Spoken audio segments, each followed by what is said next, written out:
Hello, everyone, and welcome to the Prop Pod podcast, the cosplay-centric segment of the Star Wars Stuff Podcast Network.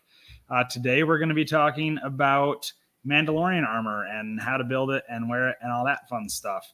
My name is Hunter. I'm a less jolly Saint Nick. I'm Star. I'm Cap. And I'm Colin. Wow, what an end. That was good. It's always great when we switch up someone else leading because they're never in Colin's top corner. So then we all get out. So as I said, today we're going to be talking about Mandalorian armor and kind of like a general how to get into it. So Colin just put up a picture for those of you guys watching. That is three of us here are in this picture, and then he has another picture of Star and Cap in their Mandalorians. But yeah, we've all built custom Mandalorians at this point, and I have also built, and so has Cap, built some canon Mandos as well. But we're going to kind of walk you guys through the general process of how you get into this. Last episode, we talked about research, so this will kind of like follow that, I guess, or we'll refer to things that we talked about in the last episode. But yeah, so if anyone has questions throughout the pod, if you're watching live, definitely ask questions and we'll try and answer them as we go. Yes, Hannah, that is you. You are in that picture. How intuitive. So to get going, we're going to start off with choosing a Mandalorian. I already mentioned that we all have custom Mandalorians, but there are also canon Mandalorians or face characters like Boba Fett. I have a special edition Return of the Jedi Boba Fett. Cap, yours is Book of Boba Fett or Mando Season 2 or Mishmash? Yeah. I don't even have it anymore, sadly. But I do have Cal Scaretta. So. Wait, what? What happened to it? I kind of dismembered it. I gave part of it to another friend who was building Mandos. Gotcha. So I still held it. But you do have Cal, so that's Yes. Yeah. Yep. Yes, so Cal counts as well. Yep. Which Cal is kind of a unique case because there's not real reference. There's just Right. an action figure and fan art. Yes, he is very difficult. But yeah, so picking a Mandalorian is always a fun task, but also a really difficult task. It's probably the easiest part of that decision for me, and you guys can jump in. I guess really this is more a question for you, Cap. Whether or not you want to build a canon Mandalorian or do a custom Mando. And a lot of times for people that comes down to artistic expression as well as the extra workload that comes with a canon Mando. Does anyone have anything they want to add about that? I think what I would say is I have not built a custom Mandalorian yet, and I don't know that I will, because part of the thing for me that I get like drawn into building costumes in the first place is because I like the characters that already kind of exist. And so like I really like Cal Scaretta, he's from the Republic Commando books, and so I'm like, oh my gosh, I want to build him. His armor's cool. There's not a bunch of references, so it's kind of fun to try to figure out how to do that. And it's really challenging because then if you want to join the clubs, there's a bit of room for interpretation, and you usually have to work with people pretty carefully to make sure that it's up to snuff. But yeah, so I like building pre-existing characters rather than a custom one. But you guys have all built custom Mandos, so and Josh can attest to this, for the longest time said the exact same thing, and I never ever wanted to. And then I saw some pictures of some friends in their custom Mandos on Star Cruiser, and that totally changed my mind. And then I decided to build a custom Mando as an accessory to my droid. And here we are. Yeah. This is a conversation that Hunter and I had like dozens of times. Because I'm like a great value version of Hunter. Like everything Hunter makes, like 6 months to a year later. I'm like, God, I could build that too. And then I do. But it was like, didn't want to do anything custom. It was like always like screen accurate. Try to like, and then last Dragon Con saw a photo of all my friends in like a Mando lineup, and I was like, God, that'd be really fun to be a part of that photo. And also just like taking like 2 steps back, even from there, just choosing to build a Mandalorian in general of like, you know, if you say you want to build a Star Wars costume, Mandos have some hard parts, like they have a lot of armor, but they also have enough soft parts where it's comfortable to walk, get upstairs. You can sit down easily in most of them. So like those are also aspects of, if you're trying to choose what costume to make, those are some other factors to keep in mind. So to bring us back on track, we actually have an agenda tonight, which is weird for us. We have some show notes that we are working through, which I don't think we've ever done before on one of our podcasts. We do? Yeah, it should have been sent to you just like it was sent to everybody else. I read those. So another thing to mention from the outset too that can influence your decision is whether or not you want to join any of the big costuming clubs. There's the 501st and the Rebel Legion, which are just pre-existing canon characters. They do not allow custom characters. And then there is a whole slew of clubs that allow custom Mandos, the biggest one being the Mandalorian Mercs. They have their own set of requirements. There is also there's a whole bunch of them. There's Rogues of Mandalore, Mandalorian Protectors. A ton of different clubs have come off as offshoots for custom Mandos in recent years. So those are all options too, and they all have different types of requirements. So as you're picking a Mando, that's kind of something to keep in mind. Yeah. And then once you do decide what you want to do, there is, if you want to go the canon character route, it's easier to make creative decisions because you have reference to follow. And I think for the remainder of the show, we're mostly going to be talking about custom Mandalorians. Not that what we're saying doesn't follow the same sort of progression for canon costumes with like the types of materials and all that, but we're mostly going to talk about the creative process for custom Mandos. So first step of the process is deciding on a look for your Mando, which is something that I really, really struggled with. Does anyone else want to talk about that step of the process? Yeah, I would. I really like this step of the process. I drew up my Mando like I think 3 or 4 times in full color before I even started doing anything, and I switched like what kind of design I wanted. Like even if you want to do like the modern armor or the post-imperial armor, like you've got different like types, like the Din Djarin kind of armor set or the more Jango Fett style armor. And so like that, I played around with that a lot. I also ended up basing my Mando on a character that I had like created as a kid in Star Wars when I was like 10. And so like the concept design was pretty fun because I got to like take some of my sketches of Mandalorians that I did when I was like 10 and try to like put that into a way that actually translated well onto actual armor. So that was fun to like put your own story into it, I guess, beyond just like what also looks good. But yeah, for me, which I feel like every time that we do like of this type thing, we always give a shout out to our friend Craig, because Craig helped me a lot with this. I was planning on so unfortunately we had a deadline, which was Dragon Con, and I was in the hospital and all that stuff, and then we had like a month left, and then I was like, okay, let's do this, and we just dived into it. And then my favorite colors are green and blue, and I approached Hunter because of his colors. So his favorite colors are also green and blue as well. But I didn't want to step on any toes, but it was really cool to it's more it's not as more fun, but I liked the aspect of like creating your own thing and then boom, it's like right in front of you, like after you get the sanding done, how much of a pain that is.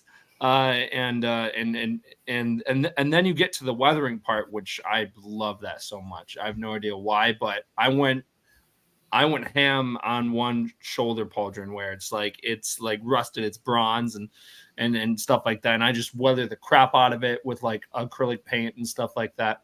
And it just shows you how much you care about it when you put everything on. And like, I don't know, I was very proud of how the color schemes turned out.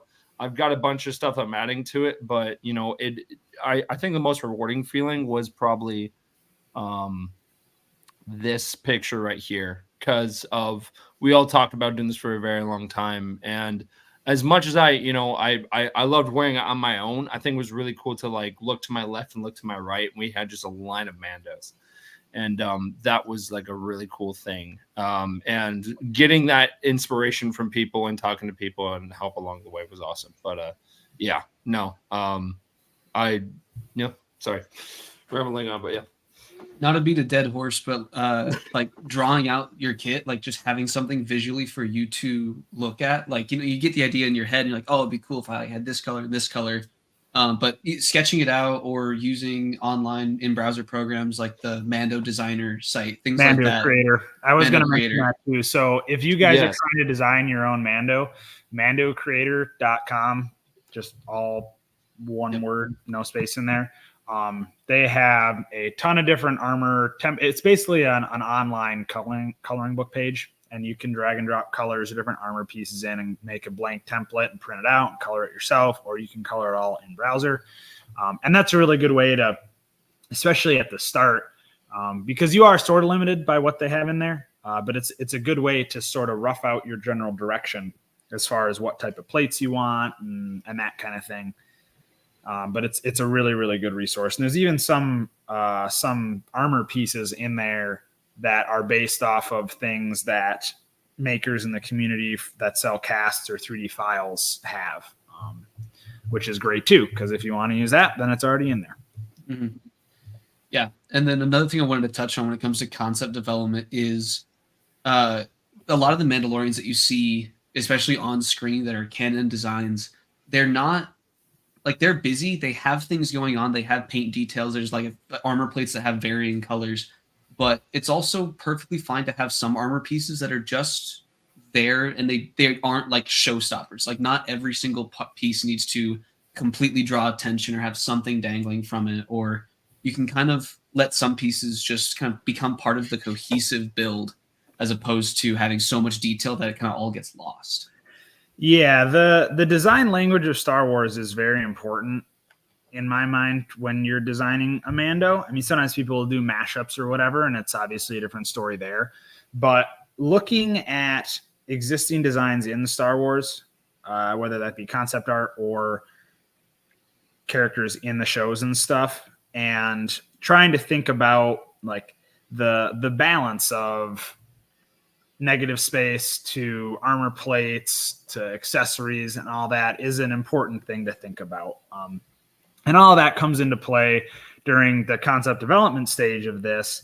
And honestly, what we do as costumers and as fans is really similar to what they would do for any of the TV shows or movies and stuff. There's this period where there's just people with a pencil on paper going through, hashing out designs. They like one, they don't like another, they throw that one out. They kind of have more of a direction, and then it all spreads out from there. So that's oftentimes a really good place to look for inspiration. I know when I was doing my Mando, Brian Matias, who did a ton of incredible concept art for the Mandalorian show, for Din himself, as well as the other Mandos in there, he was a fantastic inspiration. And for me, like, that helps because I struggled a lot with the colors on mine. And what direction I wanted to go there, but having something to help me understand how I wanted my design to feel was really helpful. Yeah. So my question is, like, what was because I feel like all of us had like our own kind of like different idea of what we wanted to do for like our Mandos and everything. And I know Hunter already talked about getting inspiration from concept art and stuff like that. And then Star said that she came up with a character from when like she was a kid. What was like your main inspiration for your specific kit and stuff like that? My car. That's the extent of the conversation for me. This is just my car. No. Christian, what was your inspiration for your guys hear me? custom Mando? Yes. I can't hear anyone. Oh, Hang on. Classic. We're back. Sorry, guys. Christian was just joining.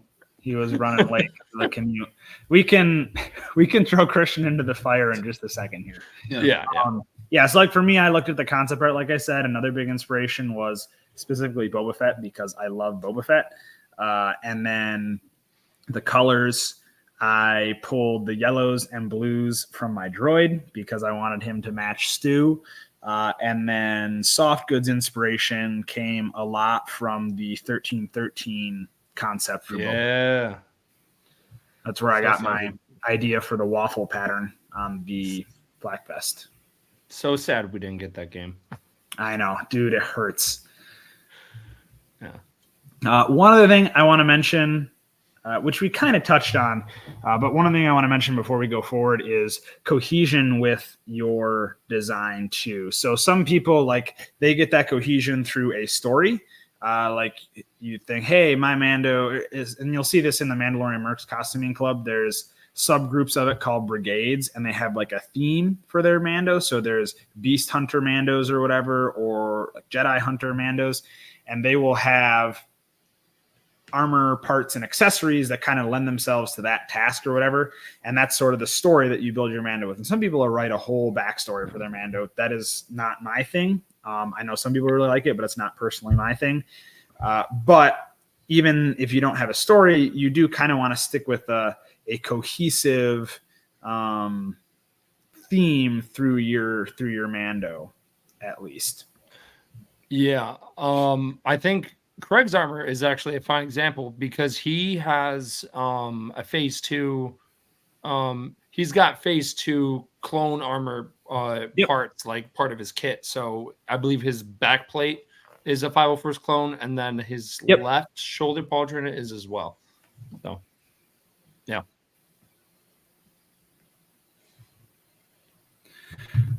So moving on past the concept development and choosing a Mando stage, we are going to now talk about the actual physical build. So once you get into it, once you've decided on your design, you have a whole bunch more decisions to make.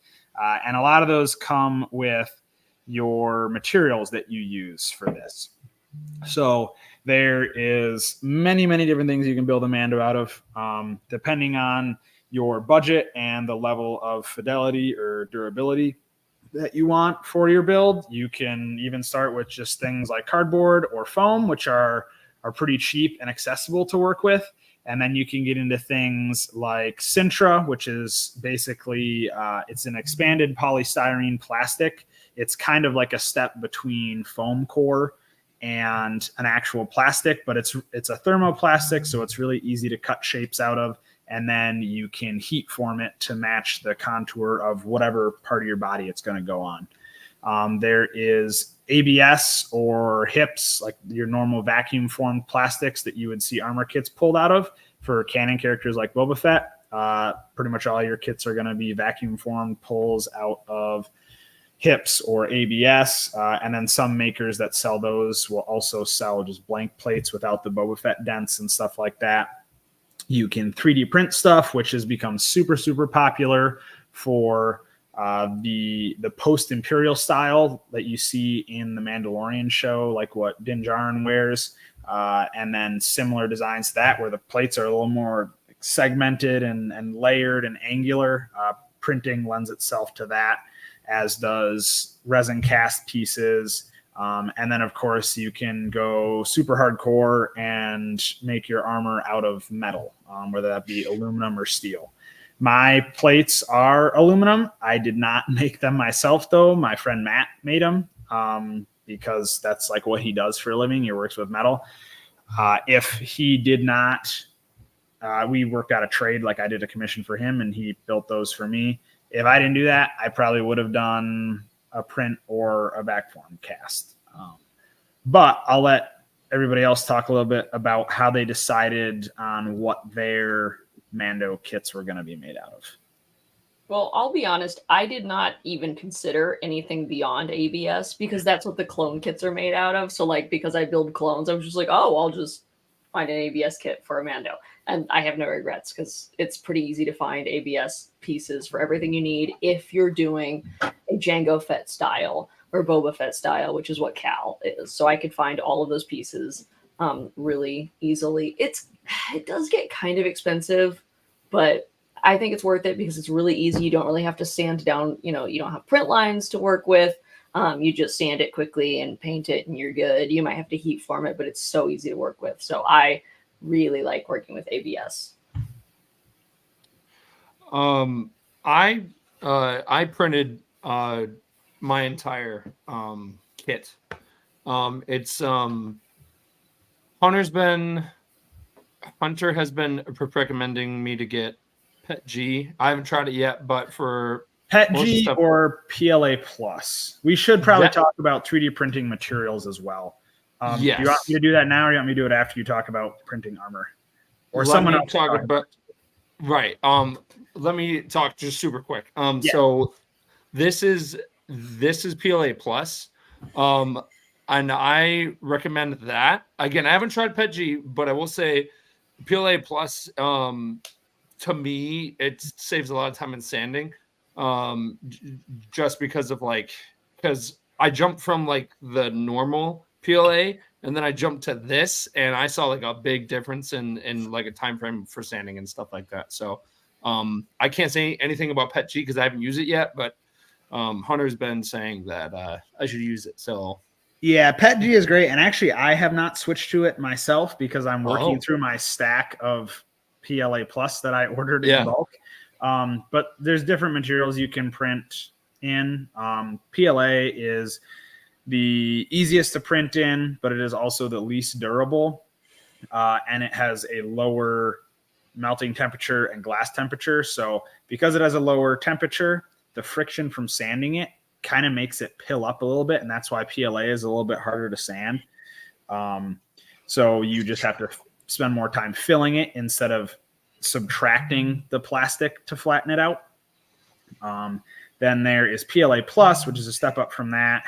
Before I move on to PLA Plus, if you do print your armor in PLA, be very careful to not leave it in a hot car or sitting in the sun because even just the heat from the sun, if it's like sitting outside on a warm day, will cause it to warp and get soft, which really, really sucks when that happens. Also, don't sand it too hard with an electric hand sander. Shut up. Don't sand a hole in it. So PLA Plus it's similar to PLA, but it's kind of a step up from that as a higher melting temperature, a little easier to sand, not much, but a little easier to sand. So it's just more durable. And then step up from that would be materials like ABS or Pet G, which are just more finicky to sand or more finicky to print, but have stronger material properties. This is an example of what it can happen if you accidentally leave your helmet out in the sun, because this was my first helmet. This helmet went through a lot because of first, I sanded it, it melted a tiny bit. I was like, cool, great. I was walking upstairs and a lady bumped into me and I dropped it and the helmet cracked. So I had to put it back together, but then we just ended up doing a new helmet, but I kept this as a reminder. So I know not to do that anymore. But yeah, so as soon as it gets hot like this, it's really hard to bend it back. You can try and form it back. I know Craig and I were using like a small kind of heat gun on it, and sometimes that works, but it just depends on where on the print. For me, when it came to choosing materials, it was after I elected like an armor design, and there were like a range of parts. It was like I wanted to do like some form of scavenged piece, so I landed on like a snowtrooper shoulder bell. And then like I built out this design of what I wanted the kit to look like, and then after that I was like, okay, well, how do I accomplish the best ways for me to be able to build each of these armor pieces? So the snowtrooper shoulder bell, I was like, okay, that's really easy to get a vac form kit. The helmet, I can just get a resin gas for that, that's easy. And so I kind of went piece by piece and was like, it's easiest for this to be printed or this to be vac formed, and looked at the different options available for each and kind of looked at what's best for my price, what's best for my time. So there's also, that way of going about it, looking at the different options dependent on what your design is. Yeah, for me, I did vac form and printing. But I also don't have a lot of armor pieces on my Mando. I went for the option of making like the most soft parts possible because I like sewing. So it's mostly back form.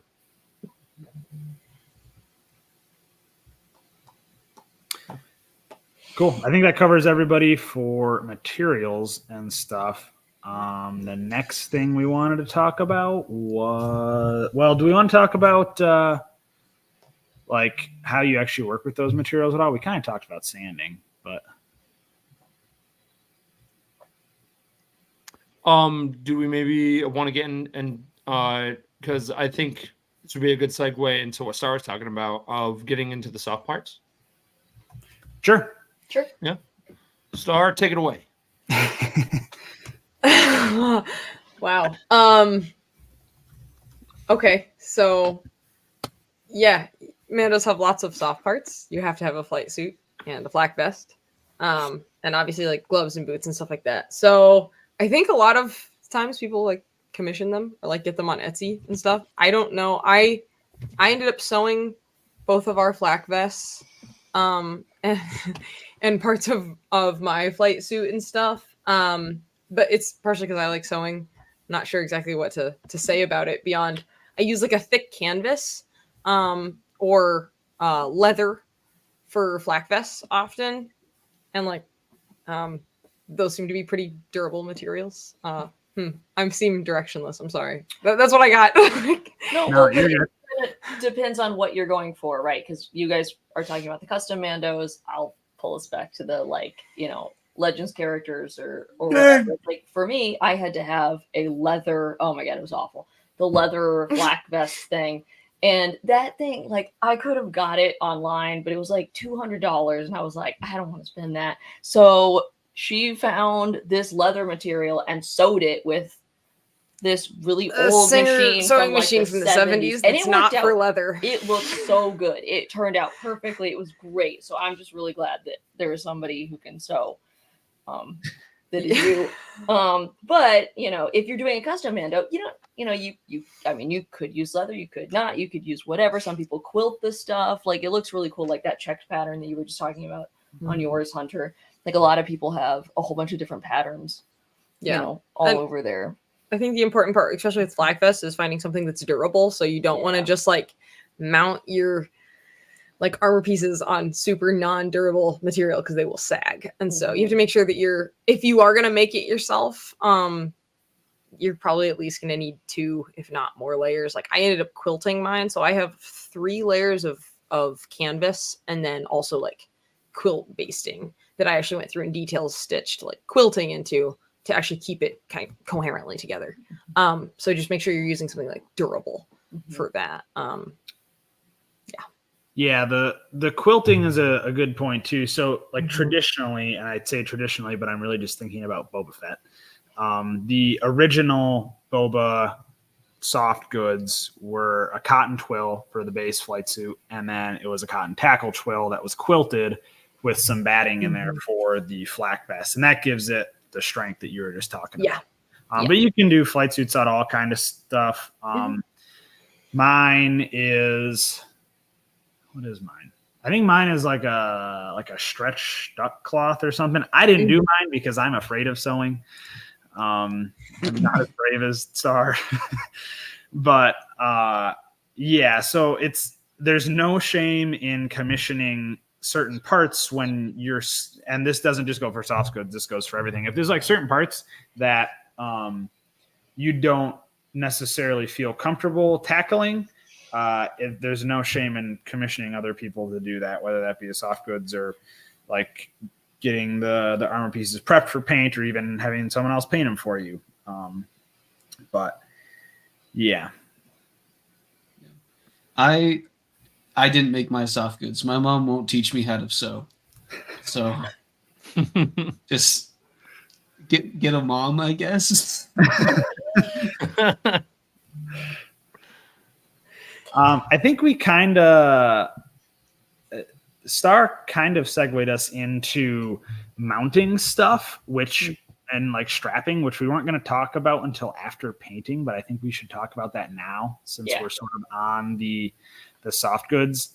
there's a bunch of different ways to strap or mount armor plates to your actual soft parts. And this is separate from like belts and all that kind of thing too, which are sort of more accessories. Sometimes they can be structural, but a lot of times the belts and all that are just cosmetic. But as far as mounting goes, I have used a bunch of different methods for various armor parts over the years on all kinds of different things. I have used grommets on the soft parts and then actual bolts on the back of the armor. I have used locking pin backs that are attached to the armor and then poke through the fabric. I have used Velcro. I have seen other people use snaps or Velcro, or no, I mentioned Velcro. So there's like snaps. There's all kinds of different stuff. Fidlocks is a more recent option. Josh is fancy. I actually didn't use any Fidlocks on my Mando because they do add like a good chunk of space. But it's another, possible viable option of attaching your builds, which most of the time when you're attaching things, one thing you have to consider is how repeatable or variable do you want that attachment method to be. So like people's chest armor is very common to use pinbacks or grommets with holes, or because that's like stuff that you kind of want to keep in one place in one position. You don't want to have to, when you're putting it on, worry that it's going to shift during the day when you're wearing it. But something like your shoulder armor, that's going to be under a lot of stress and movement. And it also is something that you might want to be able to lower or raise depending on the day. So like having that be some form of Velcro connection at the top and the bottom point might be a better way to go about it. So it's very dependent, and you got to think about, what are the stresses that this piece is going to be under? What's the way that I want it to fit? Do I want it to be super repeatable? Or, all those variables are things to consider when it comes to strapping your armor. Yeah, I think, Colin, did you use magnets on yours at all? So for the gauntlets, I bought the magnets, we installed them, but then I sized it enough to where my soft goods had it to where it sat nicely. So we just we used glue to actually put them together, and then I didn't have any issues with it. I know Craig used magnets on his. Mm-hmm. And then for the actual soft goods to the armor, most of the stuff that I have is Velcro. My flight suit didn't have all the Velcro spots on it, so Craig had to sew some of the Velcro spots here and there on the shirt and on the pants. I'm gonna have to do that for the shins as well. But for my kit, mostly it is Velcro. I think there's two straps on the thighs, but other than that, yeah. Star and Cap, what did you guys for strapping stuff or mounting plates on your armor? Maybe you should talk about this, and I'll just not. Mine is not completely finished yet. I have some great pictures of it, but it's not done. And the strapping is the last thing that I'm still working on, and I've been working on it for 2 years off and on. So. Strapping sucks. Yeah, it's really not that bad. It's just I just haven't taken the time to finish it, and I have instead moved on to building multiple commandos. It's not an exciting part of the build, It's not. I know it changes nothing about how it looks. It's just yeah. At the end, you just have to take time to sit down and glue stuff on, or stick on Velcro or whatever, and then put it on. Yes. And then take it back off. And then adjust it a little bit, and then repeat. And it's just it's boring. You just want to wear the armor, That's exactly where I'm at. But most of the stuff that does stay on stays on with Velcro, which I don't know that I'm recommending at this point. The sewing Velcro we're recommending. Yeah, so I sewed Velcro on our flight suits, and that works fine if you sew it. If you don't sew it, and you're like us for a second. Can you teach me how to sew, Star? Yeah, sure. I will teach you how to sew. Cool. Absolutely. Yeah, so we did use sticky back at first, and that did not work well. And then I discovered that that's not real, because if it gets hot, then that melts off. So do not use that. Cannot recommend something less I don't know if that was a good sentence. Whatever. Yeah. Good So we point, sew on yeah. Velcro. Uh-huh. Yeah, even for on, I have like almost totally moved away from using stick-on Velcro for anything that's going to be close to my body. Even when it's Yes. on a hard piece, I will either just take the stick-on Velcro if I'm in a pinch and glue it on with super glue or E6000, or I'll just take the sew-on stuff and glue that on, and it Yep. holds better than the normal adhesive because Yep.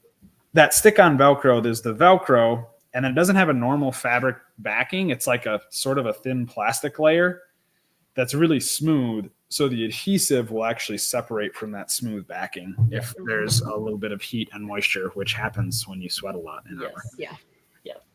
Another thing to keep in mind with Velcro connections is that they do wear out over time.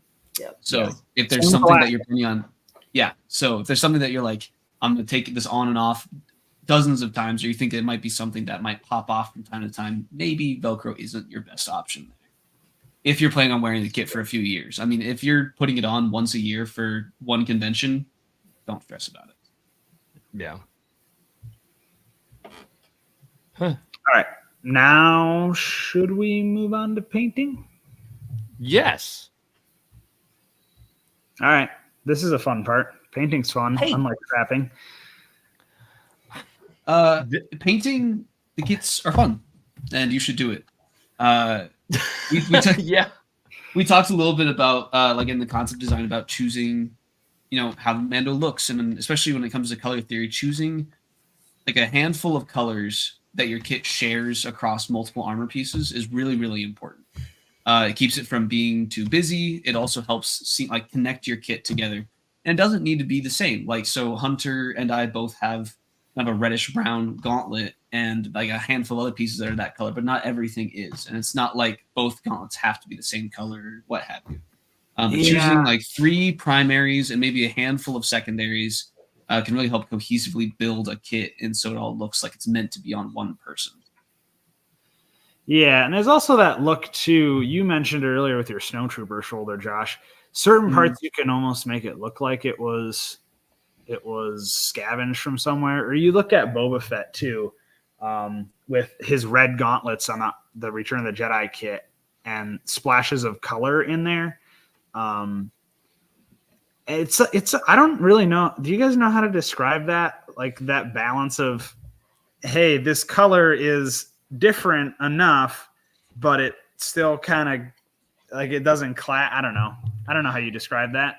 So there's a lot of different I guess there's different ways to approach it, because of if you look at Andrew Logan's, like his, which we all call him a Tonka truck, because of his armor is just all yellow and then there's red here and there, but it works. It definitely works. It just depends on what you're trying to do.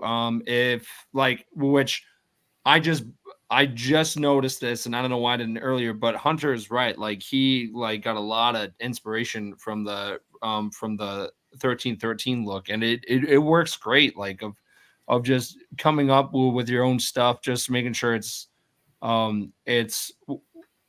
what it's meant for you. If you're not putting a story into your kit as far as like an original character goes, I tried to put a story into my kit as far as my costuming journey goes. I have parts on there that are either taken directly from or inspired by every costume that I have ever built or like owned or worn or whatever, with the exception of Starkiller. There's nothing from Starkiller on there. I have the clone belt boxes. Obviously, Boba Fett is pretty direct. And then I have, like, on the back of the shoulder, I have Bosk's shoulder patch painted on there, stuff like that. And then my one leather shin is actually the base of it is a Sintra shin from the first Mando costume that I ever put together, which was in 7th grade. And it looks really, really hideous under there, but I covered it with leather and now it looks better. I'm very similar to Hunter in that regard. I like to gush about it for a little bit, but like drawing things from other fandoms or other costumes that you like and kind of bringing that into your custom design can be really, really fun, and also can kind of help you find the identity that you want that build to have. So like I have Han Solo's rank badge from Solo. I have colors that I really like, the green and black are just like colors I have on almost everything I own. I have colors that remind me of Firefly. I have Batman's sticky bomb gun. I have like the Republic Commando multiplayer skin on like a thigh piece of mine. It's so being able to draw in inspiration from other things that you like, because at the end of the day, we all like a variety of things. Yeah. But those variety of things are normally have a shared thread. So being able to incorporate that into a Mandalorian is natively going to give that Mando a shared thread of identity. It's yours.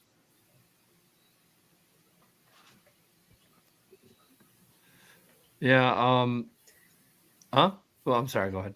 No, I was just gonna be like, anybody else? Yeah. Yeah. Well, like They'd like I to mean, know. I think one of the most difficult things was like trying to like find all the, because there's like so many things that you want to do, and Hunter, I think you said this, or maybe Josh did, of where it was like, sometimes not too much is I'm trying to think the way that you guys said it. But it's like if you put too much on your Mando, it's like too loud and there's way too much going on. Yeah, and it's too busy. I think you said know? that. I think you said less is more. I think that's Josh the quote. said that. I didn't say that Okay. directly, but like it is something. And Yeah. also, like, to clarify that statement, there's absolutely nothing wrong with having like busy armor parts or like having dangling things or da. Like there's absolutely nothing wrong with that. I do think that there's like a balance that you can achieve so that, you know, you want someone to be able to look at your build, and especially with Star Wars, there's always that big talk about silhouettes and how important silhouettes are. So it's having defined things that catch someone's eye, that, you know, they look at that and they can identify what pieces are. So you don't want it to be so busy that someone's like, I can't tell where someone's arm is, or I can't tell, like, is that a leg or is that their chest armor? Like that, once it gets so busy that you can't kind of define parts of the kit, that's when it gets too busy. But there's nothing wrong with having busy things. Yeah, as the person who probably has the busiest Mando kit out of everyone, I can agree that it can be too busy. And also, if you do want to add a bunch of like a ton of rocks, you know, go for it. One of the things I did with my kit was I added like a ton of rocks and beads and feathers and things. I'm a earth scientist, so basically I added in like incorporated some of like my, I don't know, the stuff I do for work into my Mando, and also like did make it really I don't know, the design I came up with when I was a kid was pretty busy, and so, you know, it works out. I don't know, I enjoy having the multiple belts and the lots of stuff going on. So like that, you can make that work too, if you have your heart set on it as a maximalist. You can make it work. Well, and like the fun thing about it too is that, like, in just looking at, you know, Jango's armor as compared to Boba's armor, they both have the same base kind of plates, but Jango's is very Spartan. You know, it's got just, I mean, the color is, there's a tiny bit of blue, otherwise it's just this kind of plain silver look. It's really streamlined. But then you look at Boba's, and just from the weathering, the different paint, it looks so much older. It looks beat to hell. And then, you know, you've even got Din's armor having these kind of different incorporated, you know, pieces and colors too. So like the different armor really can range from super Spartan to actually a bit more, you know, complex. And then I think yours is a good example of kind of that maximalist, but I think it looks good. So yeah, there's a big range you can pick from in canon to model after too.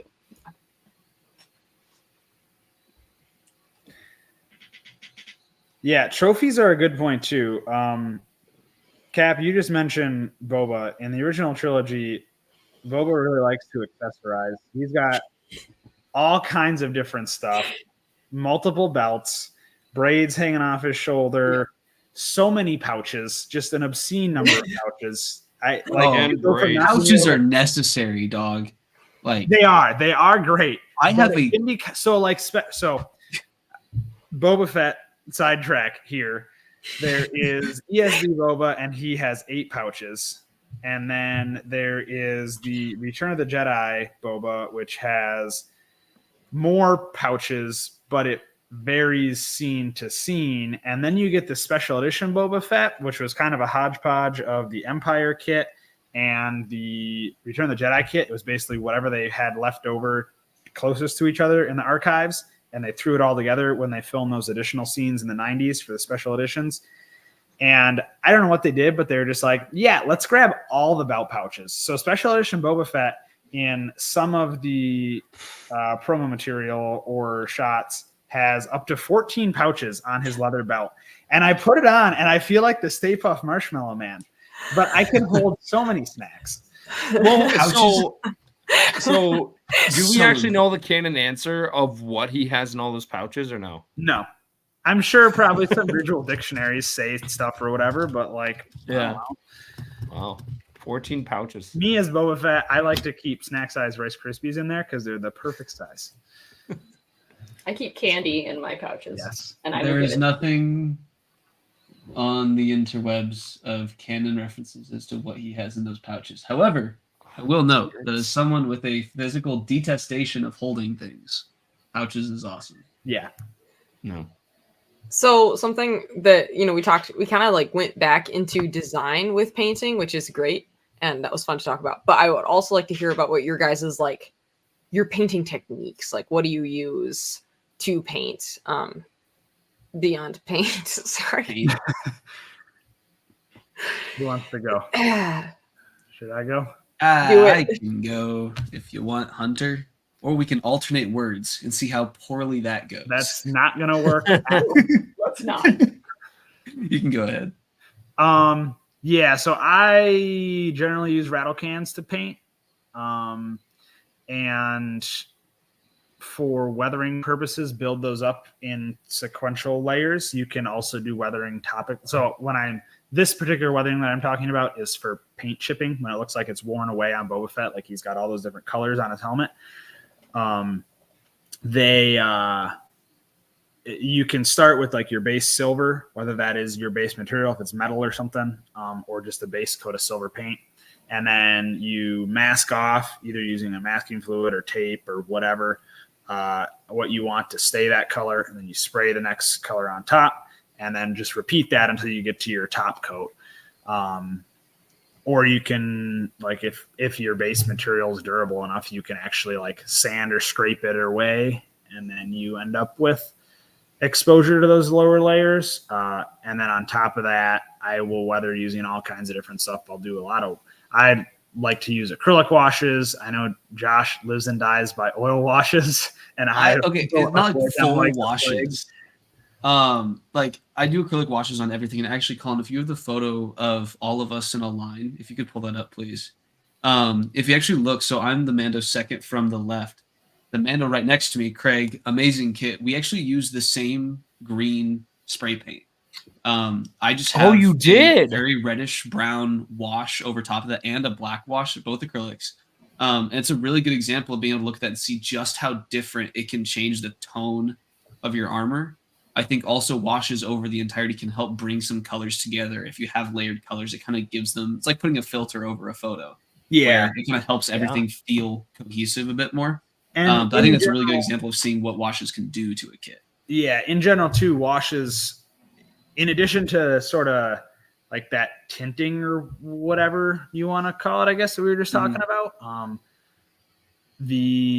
They also bring out a lot of your details, and because washes are watered down or thinned down paints, whether that be water with acrylics or a solvent with oils, and it like sits in the grooves and stuff, and it allows them to kind of pop more. If you've posted stuff on Instagram and there's that structure slider, when you're editing photos, and it brings out the details, that's basically what a wash is doing. It's sort of, I don't know how to describe it, like color Weird wise, but metaphor. that's what it's doing. Yeah.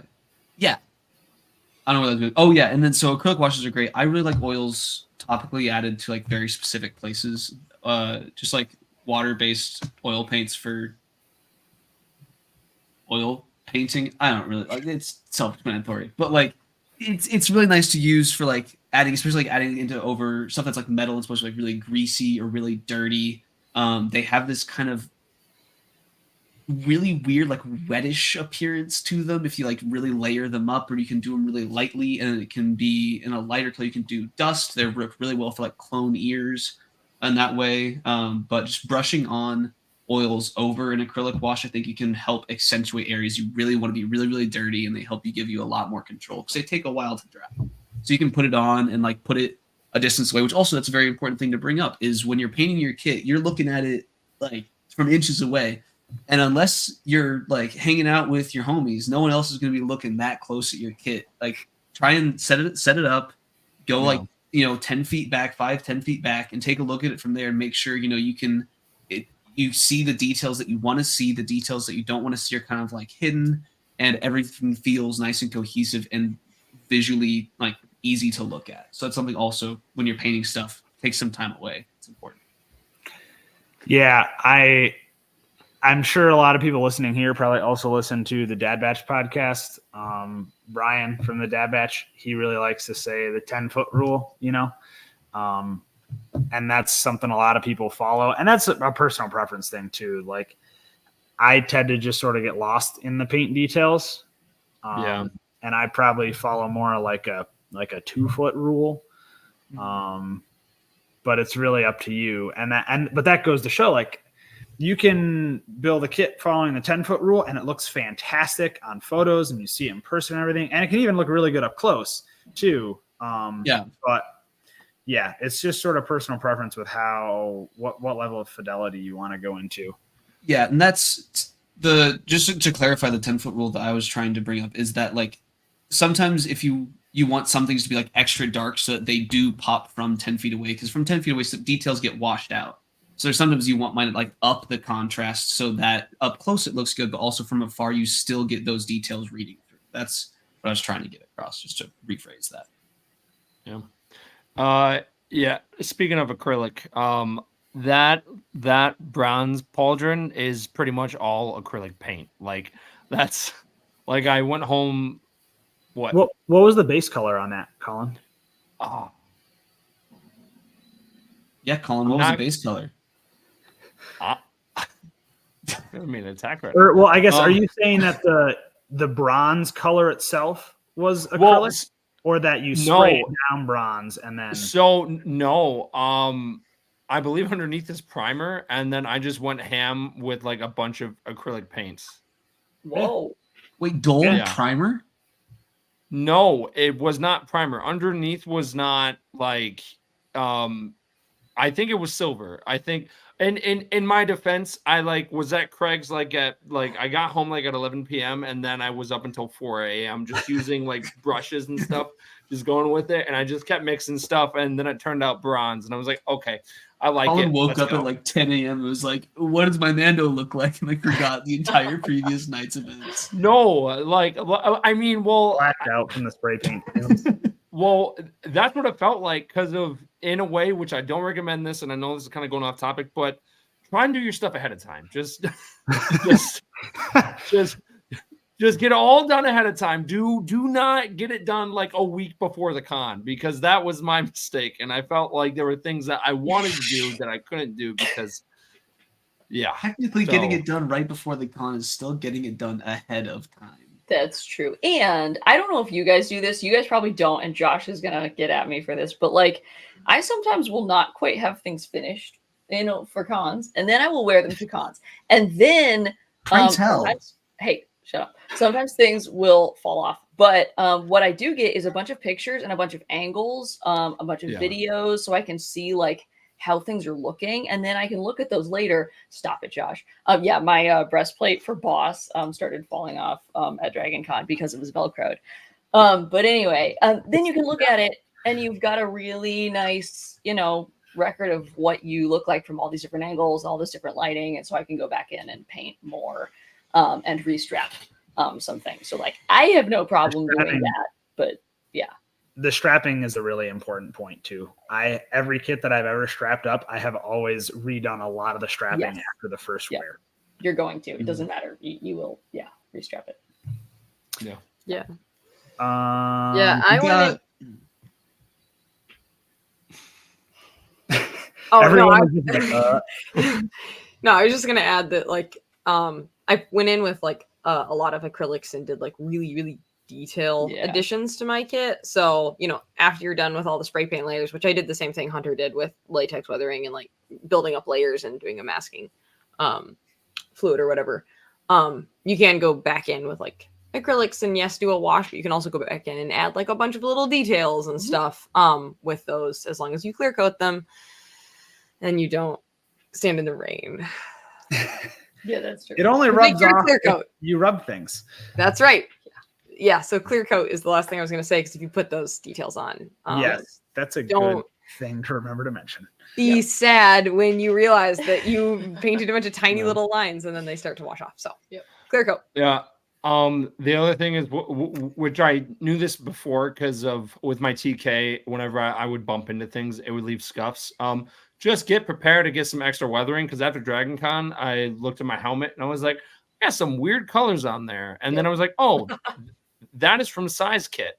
So like, it's so just prepare yourself for some of that extra weathering from other people who wear armor as well, because you'll come home and you'll be like, where did this color come from? I don't remember painting that, but yeah. So It's from friends. yeah. Take a little piece of them home with you. Or doors. Yes, or walls. I'm pretty sure I left some blue scrapes on a wall in Batu. Oh. There you go. So we have a handful of minutes left. I think the last thing on the list is talking about Hunter wants to speak. I want to say one really quick thing about weathering, because it's something that I'm not going to go into a whole monologue on it like I usually do. So you're welcome. But weathering theory is really important. If you guys want to learn more about this, our friend, not this Colin, another Colin, Odd Viking, he has like an hour-long video on weathering theory, and it is amazing. But weathering theory is basically like, think about where things are going to get scuffed and where dirt's going to build up on things in the real world. And also it's really important to think about the fact that things don't get dirty with just one thing. So like, you kind of want to mix some blacks and like dark browns or whatever, and like think about where it's going to get dirty. Okay, I'm done. Now you can continue, Josh. Sorry. All right.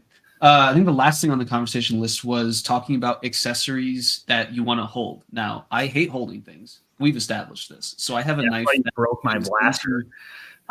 You're the one who dropped it.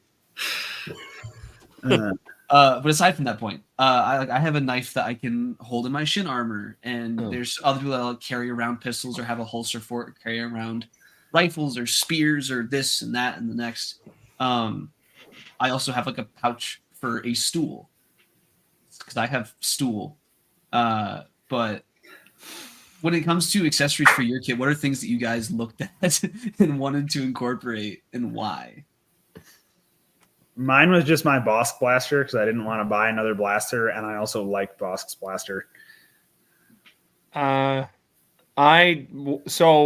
got a realistic DC-17, but I forgot to pack it. So instead I used Craig's Hyperfirm clone blaster, which is super cool. I love that blaster rifle. It's sick.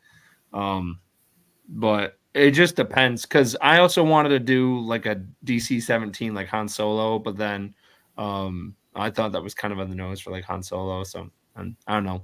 It just depends on the type of thing that you're looking for.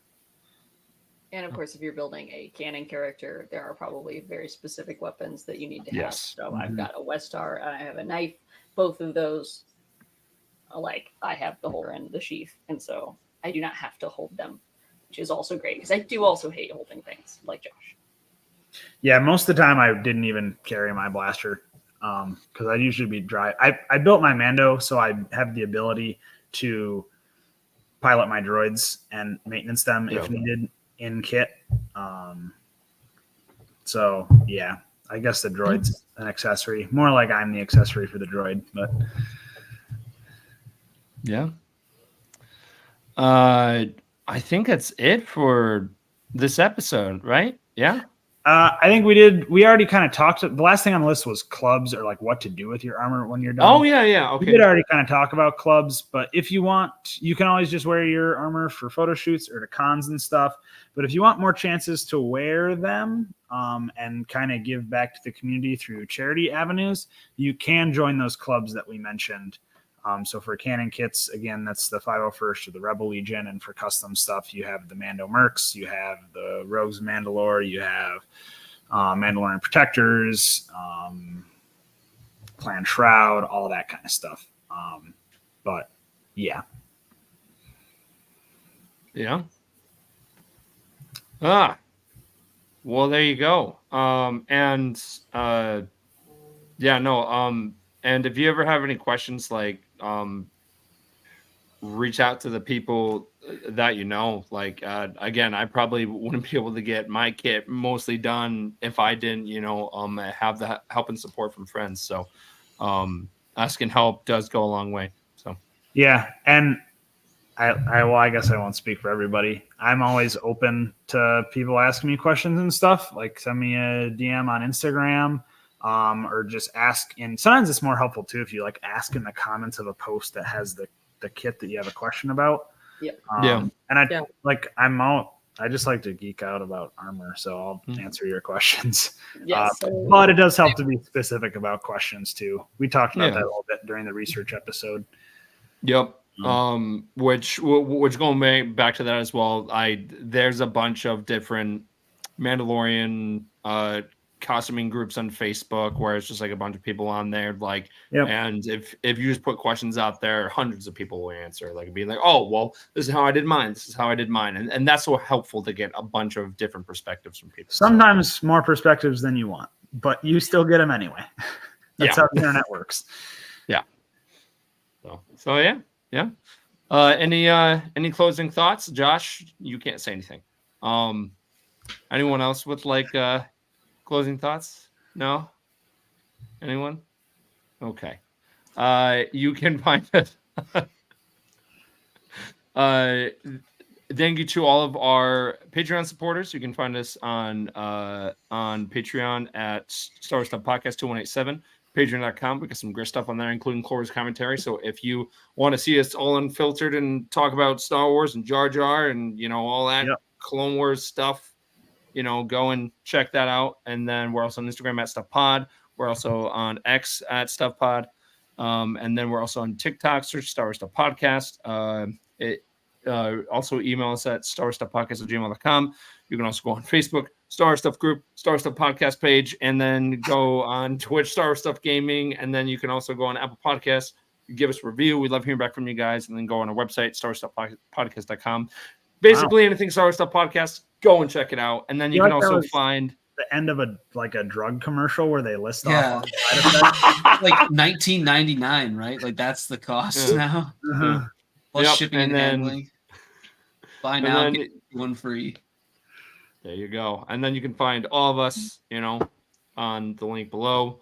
Again, thank you so much for listening. We have heard a lot of great things about us talking about costumes and stuff, and it's awesome to hear that a lot of people are interested in this as much as we are. So it's awesome to talk about costumes. So, but yeah. With that being said, my name is Colin. I'm Cap. No. I'm just kidding. I'm just kidding. Not this again. You can't do this, Colin. From myself, Capstar, Josh, and Hunter. Hold back, Josh. May the force be with you always. Always. Maybe. There we go. Well.